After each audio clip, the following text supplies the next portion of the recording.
설 연휴 잘 보내고 계시는지요? 안녕하십니까? 시사토크 이슈를 말한다의 박경추입니다. 우리 사회가 고령화 시대로 접어들면서 오래 사는 것만큼이나 이제는 어떻게 죽을 것인가, 어떻게 세상과 이별할 것인가에 대한 고민도 커지고 있습니다. 그래서 오늘 이 시간에는 우리 임종 문화의 큰 변화를 일으킬 수 있는 법안이죠. 회복 가능성이 없는 임종 환자의 연명 치료를 중단할 수 있는 내용을 담은 연명의료 결정법에 대해서 이야기 나눠보도록 하겠습니다.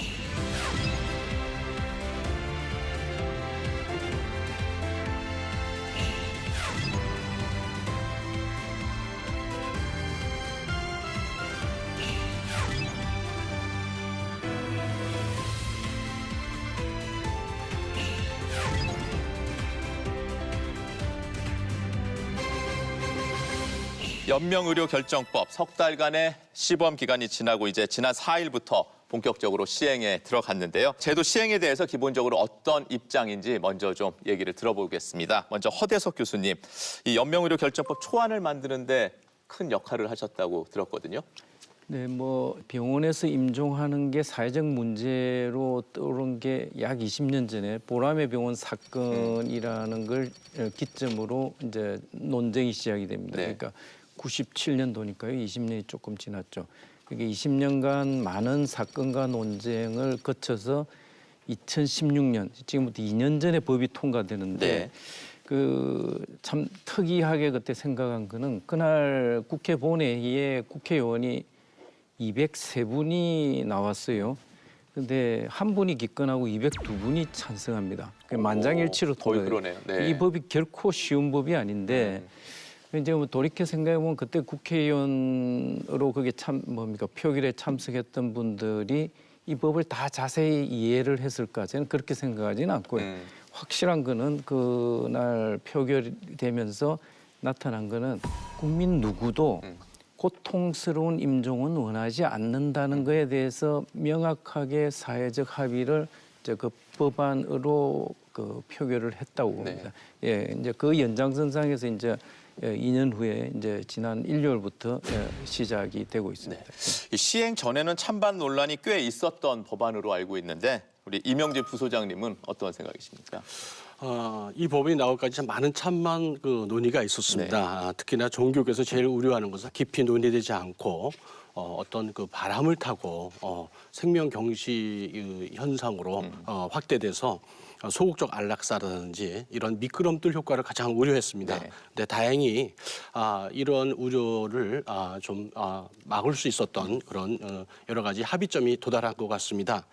그래서 이제 그 대상을 임종기에 있는 암 환자, 그다음에 에이즈 환자, 또 만성 간경화 환자, 또 만성 폐쇄성 폐질환 환자, 요 네 군에 한해서 이렇게 실시하게 되고 거기다가 이제 일반적인 연명 치료는 이제 실시하는 거죠. 물과 또 산소, 또 영양분 공급하기 때문에 이러한 그 우려를 일단 불식할 수 있었습니다. 그래서 전반적으로 만족스럽습니다. 저희가 현장 목소리를 듣기 위해서 직접 호스피스 봉사자로 활동하고 계신 예은주 팀장님도 모셨는데 얼마나 되셨습니까? 봉사활동하신 지? 예, 오래지 한 16년째 하고 있습니다. 예. 그럼 구체적으로 어떤 일을 하시는 건가요? 저희 봉사자들이 하는 봉사활동은 아주 다양한데요. 신체적 돌봄으로 이제 목욕을 한다거나 발 마사지, 그다음에 이발, 세발 면도 이런 다양한 이제 신체적 또 돌봄을 해드리고요. 또 대화를 통해서 영적인 돌봄까지 함께 하고 있습니다. 그러니까 호스피스 그 팀원으로서 그냥 다른 팀원들과 열심히 최선을 다하고 있습니다. 현장에서는 이번 제도 시행에 대해서 어떻게 받아들이고 계십니까? 네, 저희는 그 호스피스 기관에서는 이미 지금 이제 연명 의료를 하지 않겠다라고 본인 또는 가족들이 그 동의하고 오시기 때문에 별로 체감은 이렇게 잘 못하고 있는데요. 이제 앞으로 또 이제 그런 시행에 대해서 우리나라 그런 어떤 정서상으로 그런 가족이나 자녀의 결정이 우선이기 때문에 그런 정서상 이런 거는 좀 시간도 좀 걸릴 것 같고, 그리고 앞으로 홍보도 많이 필요할 것 같고 그렇습니다. 제도보다는 일단 문화가 좀 바뀌어야 네, 그런 그런 생각이 들고요. 그리고 일단 법적으로 이제 환자 결정이 우선이기 때문에 호스피스 그 재원 기간이 또 좀 짧아지지 않을까 그런 걱정도 되고요. 네. 여러 가지 걱정이 좀 있습니다. 손수호 변호사님, 이번에 시행되는 연명의료 결정법의 주요 내용 좀 설명을 해주시죠. 네, 정신명칭은 굉장히 긴데요. 호스피스 완화 의료 및 임종 과정에 있는 환자의 연명의료 결정에 관한 법률입니다. 그 내용들이 다 들어가 있는 네. 것이죠. 아주 간단히 요약을 하자면 임종 과정에 있는 환자에 대해서 네. 연명의료를 더 이상 하지 않을 수 있도록 그게 결정할 수 있도록 하는 그 내용과 기준과 절차를 이 법이 마련해 두고 있습니다. 네. 그동안 무의미한 연명치료로 고통을 받는 경우도 있었고요. 그리고 또 의료진의 판단과 또 환자 가족들의 판단이 달라서 발생하는 사회적인 갈등도 있었습니다. 또 의료비 부담도 있었고요. 이러한 상황에서 법이 없었기 때문에 예외적으로 대법원에서 법원에서 연명치료 더 이상 안 해도 된다라는 판결을 내려준 바가 있는데요. 네. 하지만 그렇게 개별적으로 판단하기보다는 법을 통해서 좀 기준을 미리 마련해두자라고 하는 사회적 합의가 있어서 이런 법이 통과되었고 법 자체에는 굉장히 복잡하게 다양하게 기준들이 있고 내용들이 들어 있습니다. 이게 어떻게 또 실천되는지는 또 현장의 몫이 될 것 같습니다. 네, 지금 계속 연명의료란 말이 나오는데 네. 호 교수님, 이 연명의료란 게 어떤 겁니까? 이게 사실은 불과 한 5, 60년의 역사밖에 없습니다. 2차 대전 후에 네. 60년대에 들어서 이제 심장이 갑자기 멎은 사람한테 심폐소생술을 하면 그게 깨어난단 말이에요. 네. 물에 빠진 사람이 호흡곤란이 있을 때 인공호흡기를 달면 살릴 수가 있어요. 네. 이제 그게 급성 질환자에 국한되지 않고 이제 점점 만성 때로는 회생 가능성이 없는 환자한테까지 이런 기술들이 적용되니까 이제 어떤 현상이 벌어지느냐면 기계적인 생명은 연장이 돼요. 그런데 그 연장된 기간의 의미가 의미 있는 삶의 연장이 아니고 고통받는 임종 때까지 시간만 연장하는 거죠. 네.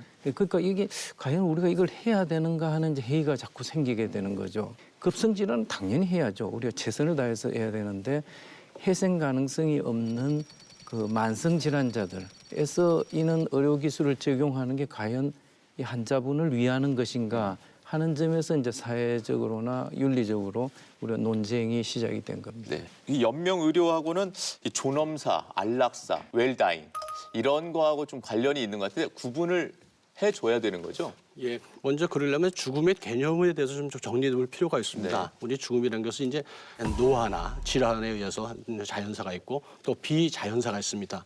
사고나 또는 이제 자살이나 타살. 근데 특히나 저희들이 이제 그 존엄사란 말을 이제 일부 언론에서 이제 사용하기 시작하는 바람에 혼란이 일었는데요. 네. 실은 이 존엄사란 것은 이제 미국에서 1997년 이제 오레곤주에서 처음 만들어진 법이 존엄사법이라고 합니다. 근데 이 내용은 우리가 생각하고 있는, 알고 있는, 감성적으로 알고 있는 존엄사와 전혀 다릅니다. 그런가요? 그렇죠. 요거는 이제 의사 조력 자살이라는 부분이 들어가는데요. 이제 생애 말기 환자에 해당하는 건 맞습니다. 그런데 생애 말기에 내가 생을 마감하겠다 이렇게 의사를 표현했을 적에 의사가 극약을 처방합니다. 그럼 자신이 그걸 먹고 자살을 하는 거죠. 네. 그리고 또 한 걸음 더 나가서는 식물인간에 있어가지고 영양 공급한 튜를 제거하는 경우가 있습니다. 소극적 안락사에 속하죠. 이거를 이제 미국에서 존엄사법이라고 하는데 우리는 그걸 갖다가 존엄하니까 듣기가 좀 고상해 보이잖아요. 그냥 내용을 모르고 가지고 들어왔어요. 그래서 좀 마구 사용하다 보니까 이렇게 고상하게 죽는 것 같다 이렇게 하는데 실은 전혀 다른 개념이고 네. 거기다가 이번에 무의미한 연명의료 중단 결정법에서는요. 네. 물과 또 우리 영양분, 그다음에 단순 산소 공급은 그러니까 일반적인 그 연명의료는 하게 돼 있습니다. 그래서 이러는 그 존엄사법과는 전혀 별개이기 때문에 구별해서 써야 됩니다. 그래서 네. 앞으로 이제 언론에서도 이런 거를 다른 언어가 좀 만들어졌으면 좋겠는데 자연스러운 죽음이라든지 그게 좀 힘들면 그냥 법안 그대로 무의미한 연명의료 중단으로 사용하시는 것이 좋을 것 같습니다. 허 교수님, 연명의료를 중단하고자 할 때는 구체적으로는 어떻게 해야 하는 건가요? 이 두 가지 관점이 있습니다. 그러니까 의료진들이 해야 될 일이 있어요. 그거는 기술적 판단이죠. 네. 이 환자가 가지고 있는 질환이 환자의 상태가 회생 가능성이 없다는 것을 2명의 의사가 판정을 해야 됩니다. 혼자가 아니라? 혹시 오류를 범할 수 있게. 그러니까 담당 의사하고 해당 분야 전문의로 네. 이제 2명 이상의 의사가 이 환자가 의료기술적 관점에서 회생 가능성이 없다는 게 전제가 돼야 되죠. 네. 그게 큰 하나 전제 조건이고 두 번째는 그러면 연명의료가 의미 있다 없다라는 가치관을 누구의 가치를 반영하는 걸 원칙으로 하느냐, 환자 본인의 가치를 반영하는 걸 원칙으로 합니다. 그래서 이제 미국에서는 이 법을 만들 때 자기 결정권을 강조한 법을 그 법명에 썼어요. 예. 그러니까 이 전제 조건은 회생 가능성이 없다는 기술적 판단하고 예, 환자가 이런 걸 원한다, 원하지 않는다, 의미가 있다, 없다. 예, 그걸 반영하는 걸 대원칙으로 합니다. 그럼 전문의가 인정하고 환자 본인이 중단하겠다 하면 바로 그 치료가 중단되는 건가요? 그렇죠. 회생 가능성이 없는 상태에서 본인은 이런 행위가 의미 없다고 판단하면 그걸 문서로 남겨야 되는 거죠. 그렇죠? 그러면 그건 중단할 수가 있는 겁니다. 가족의 의사는 영향을 못 미치나요? 원칙적으로는 가치의 문제는 사람마다 다 다를 수가 있는 네. 거죠. 그죠? 예. 그러니까 본인의 의사 가치가 다르고 그 부인의 의사가 다를 수도 있고 자녀의 그런 가치관의 충돌이 있을 땐 대원칙은 본인의 가치관을 최우선시하는 게 그러니까 자기 결정권을 해야 되는데 이제 그런 분쟁이 있을 수가 있죠. 환자하고 가족 사이에 갈등이 있을 수가 있고, 예. 이제 그런 경우는 이제 의료기관 윤리위원회라는 데서 이제 심의를 사안별로 하게 돼 있는데, 근데 거기에서도 결국은 대원칙은 환자의 자기 결정권을 제일 우선시하게 됩니다. 그런데 문제는 그런 환자의 의사를 확인할 수 있는 문서가 없다. 라고 했을 경우가 굉장히 문제되지 않겠습니까? 그때 비로소 가족들의 의사가 중요한데요. 가족 전원의 합의로 연명치료 중단 결정을 할 수 있습니다. 그 가족의 범위는 어떻게 됩니까? 그 가족이라는 범위가 구분이 좀 되어 있습니다. 그러니까 이제 가족 직계라고 그러죠. 네. 배우자, 네. 그다음 직계 존비속 이렇게 해당됩니다. 그리고 그런 가족이 없을 때는 이제 형제 자매도 들어갈 수 있고요. 아무도 없고 그 모든 친척이 한 사람만 있다. 그럼 그 한 사람의 그 의견을 받아들이게 되어 있습니다. 가족의 범위에 대해서 전원이라는 게 사실 더 큰 문제가 됩니다. 그러네요. 그래서 그중에 일부라도 동의하지 않는다고 한다면 사실은 그 연명치료 중단을 할 수 없기 때문에 이 법이 실제로 시행됨에 있어서 현실적인 문제가 발생되는 소지가 좀 있는 부분인 것 같습니다. 네. 그리고 또 이 법안에 따르면 임종 과정에 있는 환자에게 적용해야 한다. 네. 근데 이 기준이 또 명확하지 않다. 뭐 이런 이야기도 있던데요. 그러니까 이제 이 법을 이는 이제 연명의료에 대한 이제 논쟁은 크게 세 단계로 진행이 됩니다. 네. 그러니까 회생 가능성이 없는 말기 환자, 예. 그다음에 이제 그 논쟁 그 어떤 논의가 좀 진척이 되면 이제 식물 상태 환자를 어떻게 할 건가. 이제 그게 더 이제 또 확장이 되면 이제 안락사 논쟁까지 가는 거죠. 근데 우리나라에서는 그 중에 제일 보수적인 말기 상태에 대해서 이제만 적용을 하고 식물 상태나 안락사는 이 범위에서 벗어나 있어요. 예, 다루지 않습니다. 그럼 이 제도 시행에 있어서 가장 우려되는 상황은 뭐라고 생각하십니까? 그럼 지금 방금 호 교수님께서 말씀하셨는데 이런 논의가 이제 세 단계로 이루어질 것이라고 예측을 하셨어요. 이제 무의미한 연명의료 중단해서 이제 더 나가서 이제 식물인간 또 안락사까지 이제 진전될 수 있다고 네. 말씀하시는데 실제로 이제 그런 부분이 가장 우려스럽죠. 이제 우리 생명윤리에 그에서 미끄럼틀 효과라는 게 있습니다. 일단 우리 생명이라는 그 가치에 대해서 조금 후퇴하게 되면 미끄럼을 타듯이 어떤 가치가 급속도로 훼손될 수 있습니다. 이런 걸 제일 우려스럽습니다. 또 이번 같은 경우에 종교계에서 이 법안에서 이렇게 협조가 가능했던 것은 정말 임종기에 있는 자연스러운 죽음을 맞이하는데 이렇게 어떤 장애나 고통을 막아주자는 데서 동의하는 것이지 이런 논의가 더 확산되는데 어떤 그 교두보를 허락한 것은 절대 아닙니다. 이 부분은 저희들이 다 잘 아셔야 되겠고 특히나 이 부분에 대해서는 뭐 국민들이나 또 의료진들이나 어떤 면에서는 종교계보다도 더 보수적인 생명의 가치에 대해서 이렇게 잘 지키는 그런 그 자세가 필요하다고 생각됩니다. 그래서 여기서 또 이 법에서 여러 가지 정의 규정을 두고 있는데요. 네. 또 이해를 돕기 위해서 그 정의를 명확하게 한번 짚어볼 필요가 있을 것 같습니다. 좀 전에 말씀해 주신 그 말기 환자라는 정의 규정이 있는데 그 말기 환자의 특징은 이제 수개월 이내에 사망할 것으로 예상되는 진단을 받은 환자를 말합니다. 또 범위가 훨씬 좁은 게 바로 임종 과정인데요. 임종 과정은 회생 가능성이 없고 치료에도 불구하고 회복되지 아니하며 급속도로 증상이 악화되어 사망에 임박한 상태를 말한다라고 정의되어 있거든요. 그렇기 때문에 조금 전에 말씀하신 대로 종교계에서도 이 정도로 좁게 범위를 규정해 놨다면 연명치료 중단, 연명의료 중단에 대해서도 크게 이제 그 거부감을 갖지 않았던 것이 아닌가 이렇게 생각이 듭니다. 예 선생님은 혹시 우려되시는 점이 있으신지요?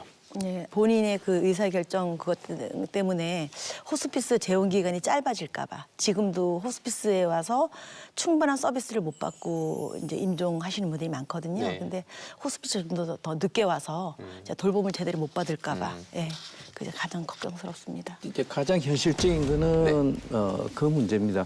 이 법이 통과될 때도 이제 누구나 어느 누구도 그 고통스러운 임종을 원하지 않는 거죠. 네. 우리 사회 그거는 다 사회가 합의를 네. 한 거죠. 지금 어떤 여론조사에도 이는 무의미한 고통스러운 인공호흡기 다는 거를 원하는 사람은 거의 없어요. 90% 이상이 원하지 않는다고 답을 하는데 국민들은 90% 이상이 원하지 않는데 서류를 본인이 작성해서 이 혜택을 받을 수 있는 부분은 10%밖에 안 돼요. 10%도 안 돼요. 예.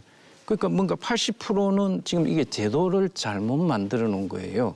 시행령 시행규칙 만들면서 그러니까 대표적인 게 본인 아니면 안 된다. 네. 예. 그다음에 뭐 가족관계 증명서를 떼와라 뭐 서류를 복잡하게 하니까 환자가 거의 의식이 없어졌어야 그 서류를 만들어서 호스피스는 못 가는 거예요. 그러니까 이게 뭔가 좀 잘못된 거죠. 원래 취지하고는 다르게 그 시행령 시행규칙을 만들어 버렸어요. 그 여러 차례 의료계에서 문제를 지적했는데 시정되지 않은 채 이제 시작을 해버린 겁니다. 굉장히 엄격하게 적용했기 때문에 그런 예, 건가요? 그렇죠. 서류를 이렇게 복잡하게 요구하는 나라가 없어요. 외국 사례는 어떻습니까? 일본이나 미국의 법을 보면 A4 용지 한두 장입니다. 그 구비 서류가요? 예. 서류도 한 서식 아니면 두 서식밖에 없어요. 딱 한 장. 네. 예, 한 장 아니면 두 장. 근데 우리나라는 법안, 시행령, 시행규칙 그 안에 있는 서식을 다 합하면 43페이지예요. 어제도 저희가 해보니까 공인인증서를 하고 이거 하다가는 뭐 환자가 그 하는 사이에 돌아가셔요. 실제로 지난번에 저희 시범 사업하는 사이에도 그렇고 이제 최근에 전산 작업하면서도 그러니까 이거는 환자분한테 도움을 주기 위해서 우리가 법을 만든 건데 행정하기 편하게 지금 너무도 실무 지침을 만들어 놨거든요. 그러니까 이건 좀 시정이 돼야 돼요. 예.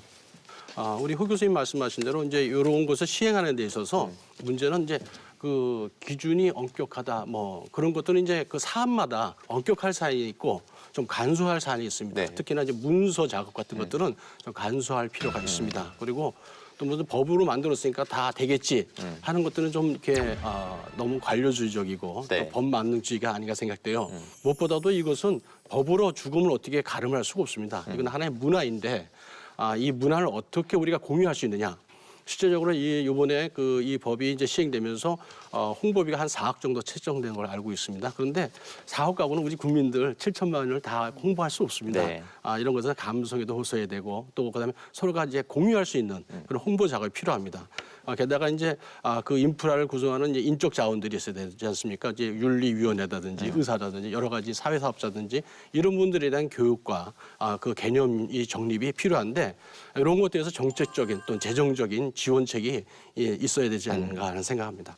그리고 만일의 경우에 대비해서 사전 연명의료 의향서라는 거를 이렇게 작성할 수 있다고 그러던데 예. 이건 뭐 그럼 뭐 장기기증 서약 이런 거하고 좀 비슷한 건가요? 그렇죠. 그거는 이제 건강할 때 내가 어떤 상황에 처했을 때 이제 가정을 하고 나는 이걸 원하지 않는다, 원한다를 미리 이제 그 약속을 해서 전산에다 입력을 해두는 거죠. 그러면 실제로 아팠을 때는 병심으로 혹은 가족들의 의견을 취합할 수 없어서 그 혼선에 빠졌을 때 이제 그런 게 건강할 때 써놓은 게 있으면 아주 도움이 되겠죠. 그건 어디 가서 할 수 있는 겁니까? 그건 뭐 많은 이번에 등록기관들이 등록을 했고요. 네. 대부분의 중요 의료기관들도 지금 다 그 작업을 할 수 있게끔 시설. 그럼 병원에 이제 찾아가서 예, 하면 되겠네요. 예. 그러면 일단 했다가 또 이렇게 철회도 할 수 있나요? 그럼 예, 그건 언제든지 그거는- 바꿀 수가 있습니다. 예. 실제로 그 관련 법령에 보면은요. 네. 아까 말씀드린 4가지 연명 의료 형태가 네. 있는데 그 중에 본인이 선택을 할 수 있게 돼 있고 그리고 또 호스피스 이용 계획도 이용할 의향이 있는지 없는지도 선택할 수 있게 돼 있고 또 그 뒷부분의 유의 사항에는 조금 전에 질문하셨던 부분 언제든지 그 의사를 변경하거나 철회할 수 있다라는 점도 이제 명시가 되어 있고 또 19세 이상인 사람이 작성하도록 되어 있습니다. 네. 그런데 제도는 사실 꼼꼼하게 되어 있어요. 하지만 실제로 의료 현장에서 과연 급박한 상황에서 이게 어느 정도로 실효성 있게 적용될 것이냐는 또 다른 문제일 것 같거든요. 의료 현장에서 의료인들도 상당 부분 좀 우려를 표하고 있고 실제로 법을 시행하고 적용함에 있어서 어떤 일이 발생할지를 사실 지금 상황에서 속단하기도 힘들 것 같습니다. 환자 본인은 연명의료 중단 의사를 밝혔지만 가족의 반대로 연명의료를 지속하는 경우도 종종 있다고 그러던데 어떻게 직접 그 호스피스 병실에서 이런 경우도 보신 적 있으신가요? 가족들은 또 그런 것 같아요. 지난번에 이제 어떤 분이 그렇게 저희만 보면 그렇게 눈물을 많이 흘렸거든요. 계속 우시는 거예요. 그러니까 진짜 눈물이 마를 날 없이 그렇게 우셨는데 이제 그분이 하시는 소리가 남편이 이 항암을 전혀 안 하고 싶다라고 얘기를 했는데 본인이 우겨서 항암을 해서 저렇게 고생을 많이 했다. 그 좋은 시간을 저 항암을 해서 더 단축시킨 것 같다. 그래서 계속 우셨거든요. 사실은 가족 입장에서는 해도 후회, 안 해도 후회 하는 게 그 입장인 것 같아요. 예. 근데 항암 치료가 참 저도 얼마 전에 장모님이 암으로 돌아가셨는데 이제 항암 치료를 하셨는데 나중에 보니까 하지 말 걸 그런 후회를 했거든요. 예, 근데 예. 또 안 하면 또 안 한 대로 후회를 하지 않았을까? 네. 혹시 하셨으면은 치료 받을 수 있지 않았을까? 뭐 이런 생각을 했거든요. 근데 이제 그는 양면이 있습니다. 처음에는 효과가 좀 있어요. 근데 뒤로 갈수록 효과가 떨어지고 부작용은 뒤로 갈수록 올라갑니다. 예, 체력이. 그 어느 시점에서는 이게 이제 손익분기점이 넘어서는 거예요. 그거는 이제 의료진의 책임이 어느 순간 득실면에서 오히려 손해 볼 위험이 있다면 중단을 시켜야 되는데 그게 간성적으로 막 가버리죠. 이제 그게 의료진 입장에서 이제 바라보고 그걸 잘 조절해 줘야 되고 그다음에 환자나 가족 입장에서는 저희는 이제 어떤 의미에서 바라보고 있나 하면 그 연장되는 시간이 의미가 있는 게요. 자기 관리를 할 수 있는 동안은 그게 의미가 있는데 영어로 이제 셀프 케어라고 그러죠. 근데 자기가 대소변을 못 가려내서 누군가가 기저귀를 갈아 끼워줘야 된다. 그럼 뭔가 무너지기 시작한 겁니다. 그러니까 이제 본인도 뭔가 하나씩 무너지거든요. 마지막 순간에. 그러면 이제 본인이나 가족도 그걸 인지를 해야 돼요. 그러니까 그게 매달려서 집착적으로 막 우리는 끝까지 가는데요. 그것도 이제 환자나 가족 측면에서도 한번 생각해 보시죠. 참 말은 그래야지 하는데 이게 현실로 다가오면은 냉정해지기가 참 어려운 문제인 것 같더라고요. 자, 앞서도 잠깐 얘기했는데 연면 중단 심사를 위해서는 이 윤리위원회가 구성돼야 된다고 그랬잖아요. 어떻게 구성되는 겁니까, 윤리위원회는? 의료기관 윤리위원회인데요. 네. 하는 일이 굉장히 많습니다. 특히나 그 연명의료 중단 등 결정을 해야 되는 것이고요. 또 그 이행 관련해 가지고 환자나 환자 가족이 요청한 사항들에 대해서도 또 심의를 해야 됩니다. 네. 그리고 또 담당의사 교체 또 역시 심의할 수 있겠고 또 의료인에 대한 교육까지 담당하고 있기 때문에 굉장히 하는 일이 많은 그런 그 위원회인데 네. 구성은 위원장 1명을 포함해서 5명 이상의 위원이 있어야 되는데요. 특이한 규정은 이제 의료인만으로 구성되지 못하게 했습니다. 전원 의료인으로 구성되면 안 되고요. 적어도 2명 이상의 외부 인사, 즉 종교계, 법조계, 윤리학계, 시민단체 추천자 등등이 2명 이상으로 구성돼야 되고 네. 이렇게 구성한 다음에 보건복지부 장관에게 등록까지 해야 절차가 마무리됩니다. 지금 실제로 그런 병원에 다 구성이 돼 있는 건가요, 이게? 그렇지 않죠. 지금 전국의 의료기관 중에 한 1.8%밖에 구성을 못했어요. 그런데 이제 실제로 구성을 하려면 첫째 인력도 문제지만 네. 그 구성보다 더 어려운 게 운영하는 게 사실 굉장히 어렵습니다. 한 달에 한 번 회의 소집하는 것도요. 그 외부에 특히 계신 분들을 모셔오려면 그렇죠. 시간 조정하고 그러니까 현실적으로 작은 의료기관에서는 이 하기가 대단히 어려운 현실적인 이 부분도 좀 보완이 필요하겠네요. 네네. 지금 특히나 이제 대형 병원 네. 거기서도 다 이제 상급 병원이라고 그러잖아요. 이런 데도 다 갖춰지지 않은 상태고 그런데다가 이제 대부분의 이제 그 임종계에 있는 분들이 많은 요양병원에 계십니다. 근데 요양병원에 지금 계신 이제 분들은 거의 이제 시스템 말로 좀 멘붕 상태죠. 이게 이제 연명 의료를 결정을 하려면은 윤리위원회가 반드시 있어야 되는데 구성이 힘들고 또 이제 없을 때 공영의료 윤리위원회를 이용하라 그러는데 누가 나서서 공영윤리위원회를 이런 기구를 나서서 그냥 그런 계기가 어떤 게 있을까 하는 생각이 들어요. 이런 것에 대해서 이제 정부에서 법만 이렇게 만들어 놓은 것이 아니라 정책적 또는 재정적인 그런 그 지원이 있지 않고서는 처음에 이런 법안이 연착륙하기 상당히 힘들지 않을까 하는 우려가 있습니다. 그럼 이 위원회가 구성돼 있지 않은 병원은 지금 이 법을 집행을 못하는 거겠네요. 예, 그렇게 지금 돼 있죠. 그러니까 이제 그것도 좀 고쳐야 된다고 봅니다. 예, 그러니까 그 위원회라는 건 대부분 이제 분쟁, 쟁점이 있을 때 그걸 해결하는 데인데 하지 않는 거, 이 호스피스로 가기 위해서 연명의료를 하지 않는 유보도 중요한 결정이거든요. 그거조차도 지금 못하게 만들어놨으니까 그럼 호스피스도 갈 수 없다는 이야기거든요. 굉장히 모순된 상황이에요.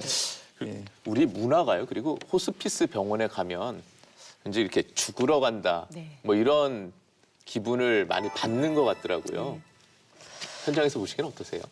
호스피스 온다 그러면은 죽으러 간다라는 그런 인식이 강하기 때문에 안 오려고 하셔요. 그러니까요. 네. 이제 그 많은 분들이 그러니까 할 수 있는 거 다 하다가 맨 마지막에 오시는 거죠. 그래서 그게 가장 큰 문제죠. 그리고 제대로 이제 그 서비스를 받으려면 어느 정도 입퇴원을 하면서 통증 조절하고 또 집에 가셨다가 다시 재입원하시고 이런 거를 겪어야 되는데 그런 거 없이 마지막에 오시다 보니까 가족들도 그러니까 저희는 이제 본관 그 본원에서 호스피스 병동이 저기는 별관에 있거든요. 네.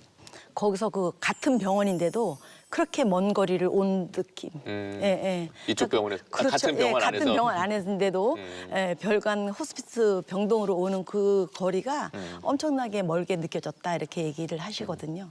근데 또 오시기는 꺼려하지만 일단 와가지고 의료 서비스를 받기 시작하면 또 만족스러워 하신다면서요? 아, 좋아하시죠. 의료진은 이제 통증 조절을 또 해주시고 또 봉사자들은 또 신체적 영적인 지지를 제공을 하면서 그 인간의 그 존엄성 회복과 함께 또 품위 있는 죽음을 준비할 수 있도록 저희가 옆에서 함께 하니까 환자 가족과 그 보호자들이 되게 이제 큰 변화가 오는데 저희 병동에 오시게 되면 이 병동이 천국이다. 또 그리고 이제 저희 봉사자를 보면 항상 천사님이라고 부르시거든요. 그래서 천사님들 오셨다라고 나의 수호천사님 오셨네 이렇게 하시면서 또 즐겁게 이렇게 생활을 하시죠. 그 병동에서. 임종 순간을 굉장히 많이 함께 하셨을 네. 것 같은데 혹시 기억에 남는 어떤 사례 같은 것도 있으세요? 제가 좀 가장 또 이렇게 인상에 많이 기억되시는 분은 딸이 지방에서 결혼을 하는데 아버지는 이제 계속 이제 누워만 계시기 때문에 휠체어로밖에 이동을 할 수가 없었어요. 근데 아버지는 딸의 손을 잡고 예식장에 들어가고 싶었던 거예요. 그래서 다 같이 저희가 힘을 이제 모아서 예식장에 모셔다 드렸고 잘 결혼식을 마쳤는데 그리고 사실 결혼식 끝나고 그렇게 오래 계시지 못했지만 그분은 끝까지 그 딸의 그 결혼식을 보고 그 사진을 보면서 너무 즐거워했던 그 아빠 모습이 생각이 납니다. 근데 아까 이제 말씀하신 그 연장선상에서 저는 이제 조금 아쉬운 게 네. 근데 이제 우리나라는 절대 그 호스피스 병상 수도 모자라고 인력도 모자라는 그 플러스 더 큰 문제가 어디에 있느냐. 환자분들이 이제 어떤 난치성 질환, 뭐 만성 질환이면 대부분 그걸 고치겠다고 수도권 대형 병원에 다 몰려와가지고 입원해 계세요. 집을 떠나서. 거기서 돌아가실 때까지 안 나가고 그냥 장기 입원해 있거든요. 사실은 그 지금 이런 의료 전달 체계 하에서는 이 호스피스가 제대로 돌아가기가 참 어렵습니다.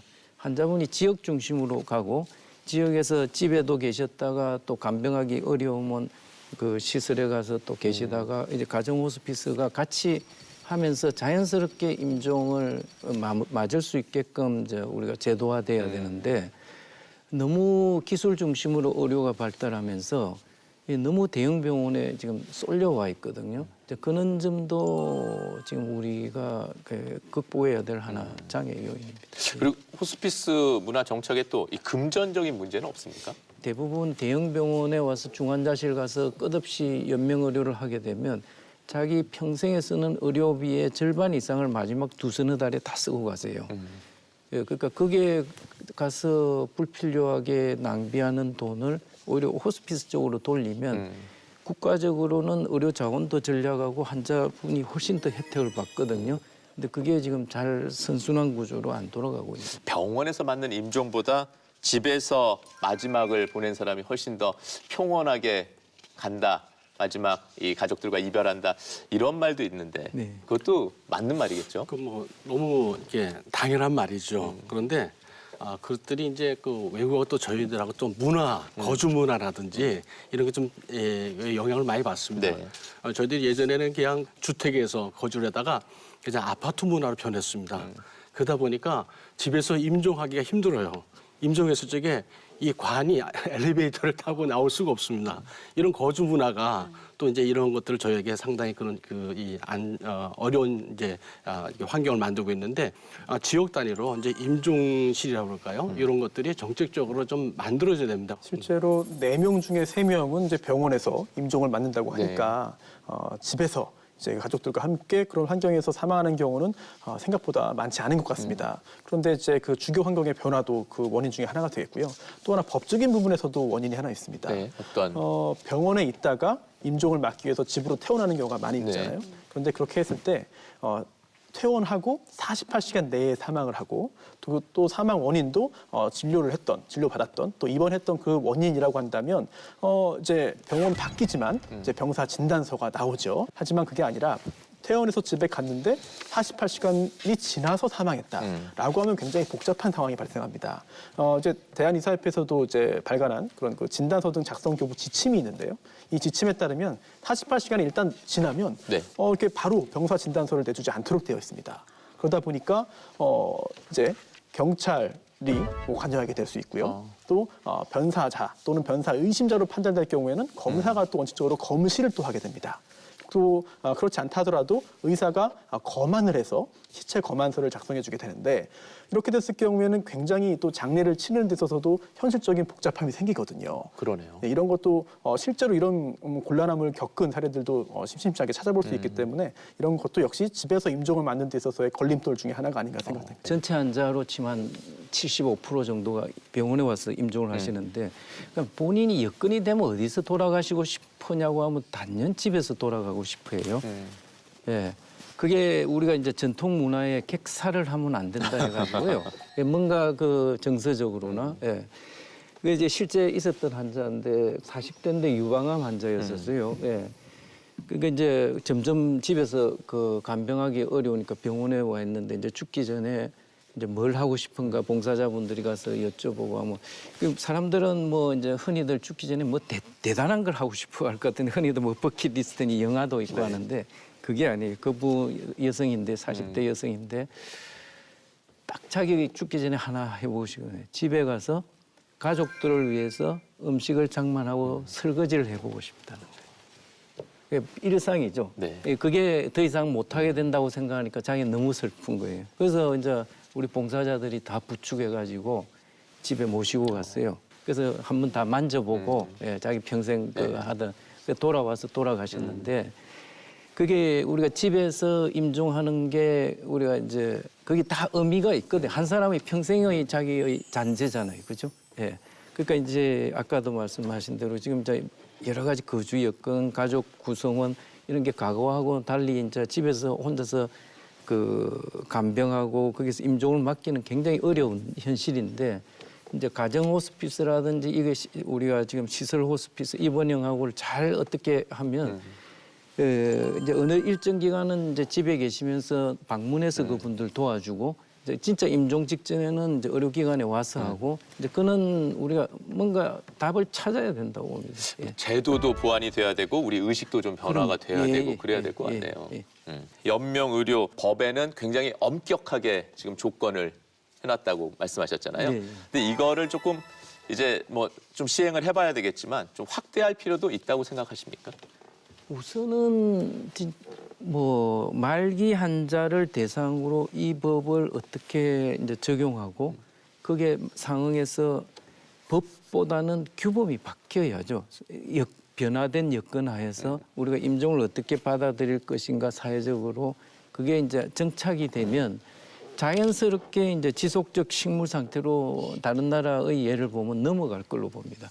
근데 아직은 저희는 말기조차도 지금 논쟁을 하고 있기 때문에 아직은 그 단계로 그 가기에는. 단계는 굉장히 지금 안락사나 존엄사를 모두 인정하는 나라는 어디가 있나요?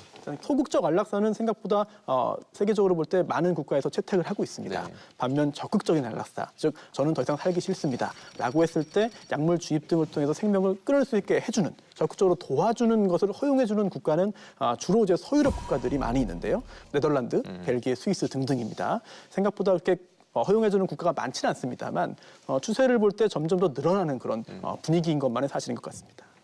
어떻게 보면 이제 서구 사회에서는 죽을 수 있는 것도 본인의 권리다 이렇게 보고 하는 건데 우리 정서하고는 조금 많이 다르죠. 좀 차이가 있죠. 다르고 생명의 가치는 이제 절대적인 가치입니다. 절대적인 가치. 그리고 딱 한 번입니다. 누구나 딱 한 번입니다. 그런데 이런 것들을 외국에서 하니까 따라간다? 상당히 위험한 일이고 지혜롭지 못한 것 같고요. 어떻게 하든 저희들이 지금 견제해야 될 것은 우리의 존엄성을 유지하고 생명의 그 가치를 존중하는데 우리의 그 관심을 집중시키는 것이 필요합니다. 그리고 죽음이라는 것을 이제 두려움이나 무서움이 대상이 아닌 어떤 이제 또 자기의 권리나 자유가 아닌 받아들이는 그런 문화, 성숙한 문화가 필요한 것이지 이런 것을 어떻게 해가지고 발전시킨다. 그것은 이게 생명윤리적 관점이나 우리의 생명 존중 사상의 그 관점을 봤을 적에 적절치 않다고 생각됩니다. 네. 영국의 한 연구소가 우리 사회 죽음의 질, 그러니까 사회 죽음의 질을 이제 각 국가별로 평가를 했는데 40개 나라를 했는데 우리나라가 32등이었다고 합니다. 그만큼 뭐 우리가 이제 죽음에 대한 개인적, 사회적 이런 준비가 부족하다는 얘기일 것 같은데 뭐 꼭 어떤 죽음을 관대하게 그 허락한다, 허가한다 뭐 이런 의미가 아니라 우리가 죽음에 대한 논의 자체가 좀 적은 것 같아요.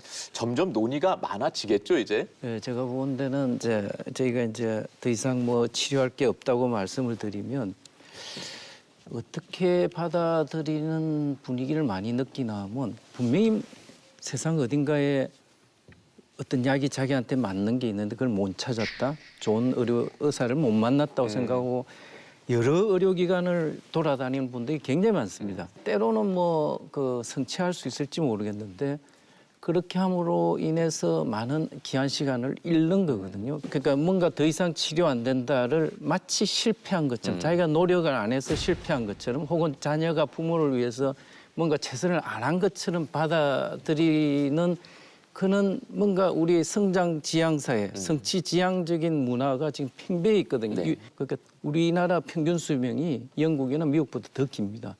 더 행복하지는 않아요.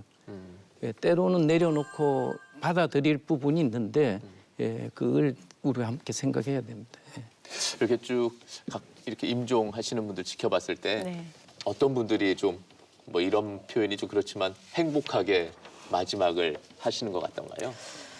제가 이렇게 환자분들 보면 가족끼리 그 죽음이란 얘기를 참 하기가 어려운가 네. 봐요. 그리고 엄마가 환자면 아들하고 그 죽음 얘기를 허심탄회하게 하고 싶은데 아들이 받아들이지 않는다고 얘기를 하더라고요. 맞아요. 예, 그 엄마 무슨 그런 얘기를 하느냐. 왜 지금 이렇게 죽는다는 소리만 자꾸 하느냐 이래서 실제로 엄마가 아들하고 당신의 그 죽음에 대해서 허심탄회 얘기를 못 해봤다 그러더라고요.